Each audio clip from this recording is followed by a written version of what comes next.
let's talk about hiring in Poland. Before you onboard your first employee, make sure you understand the rules of the game, because Polish labor law isn't something you want to improvise with. I am Joanna Kowal, a barrister and Senior Counsel in Dudkowiak Putyra Business Lawyers, specializing in labor law in Poland. In this episode, I will walk you through what every employer needs to know before hiring first employees, from contracts and working hours to sick leaves and terminations. Let's talk about contracts first. No work without paperwork. Let's begin with the golden rule. No employment without a written contract. It must be signed before the first day of work or at the latest before start of work. What is very important, employment contracts in Poland require wet signatures, which sometimes may require the parties to meet in person or exchange the documents via post or courier. There are 3 types of employment contracts. Probationary, up to 3 months, for testing the employee's suitability for work and his overall abilities. We have fixed-term contracts with an established end date and indefinite contracts with no end date. This type of contract is seen as the most stable and protective for employees. Each contract must outline at least job title, salary, workplace, and working time. If you skip this, you are exposed to labor court claims and fines from a labor inspection. Remember, employment relationship can be implied, even without formal documents. We can also talk about working time and overtime, just to know your limits. Standard full-time in Poland means 40 hours per week across 5 working days. What counts as overtime? Any hours beyond the standard or schedule applicable to the employee. Apart from regular salary, for overtime, the employee receives additional allowance in the amount of 50% or 100% of salary, depending when the overtime is performed. However, there are also caps. No more than 8 hours of overtime per week, no more than 150 hours per year, unless internal regulations of the employer set different limits. Overtime work cannot be planned in advance and must always be a result of special unexpected needs of the employer. What is important, employees cannot perform overtime work without employer's consent and expect payment. Key takeaway is this: employer must properly track working time of employees and plan work in a way which does not create the need for overtime. Minimum salary, benefits, and leaves for employees.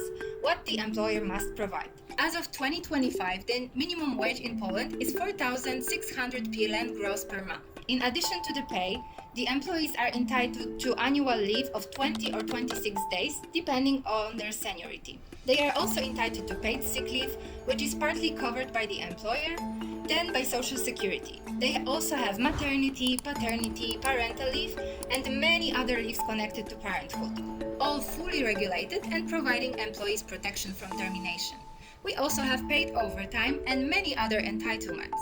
And don't forget, you must register every employee in ZUS, which is Polish social insurance system, within 7 days of hiring. That includes public benefits such as health coverage, pension, and disability contribution. It's automatic if you get it right, but may be costly if you forget about it. We will also talk about ending employment, because it's not just a goodbye. Firing or letting someone go? In Poland, it is quite a formal process and may be a challenge for employers that are new on the Polish market. The regular form of termination is termination with notice period. Notice periods are different and shorter for the probation period contracts, which is why it's usually beneficial to conclude the probation period contract if the employee was not yet tested out.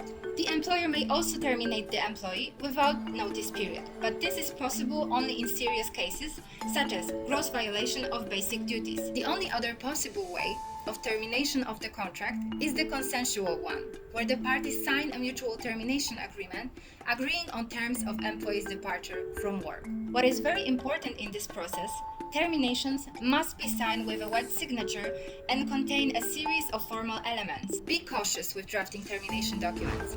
Labor law proceedings in Poland are free of charge for employees, meaning they do not have to pay anything to submit a lawsuit to court for wrongful dismissal. Okay, so let's talk about B2B contract. Is this a legal trap or just a solution? Hiring contractors via B2B contracts is common in tech and startups, but here's the risk. If your contractor has to work in established hours, in designated place, is required to use your equipment or take your instructions and is integrated into your team, well, then Polish authorities may reclassify him as an employee. This triggers the financial risk of paying all social security premiums and taxes backwards with interest. Don't assume that B2B equals flexibility. The contract must reflect the actual working relationship. It cannot be flexible just on paper. How to hire smart, but legally. Polish employment law is well regulated and very clear on employer obligations. However, it sometimes can be a little overregulated and outdated, which causes problems for employers. If you are building your team in Poland, whether one expert or a full operation, make sure your legal foundation is solid from day one. For tailored support on contracts, HR audits, workplace compliance, visit Dudkowiak.com. Until next time.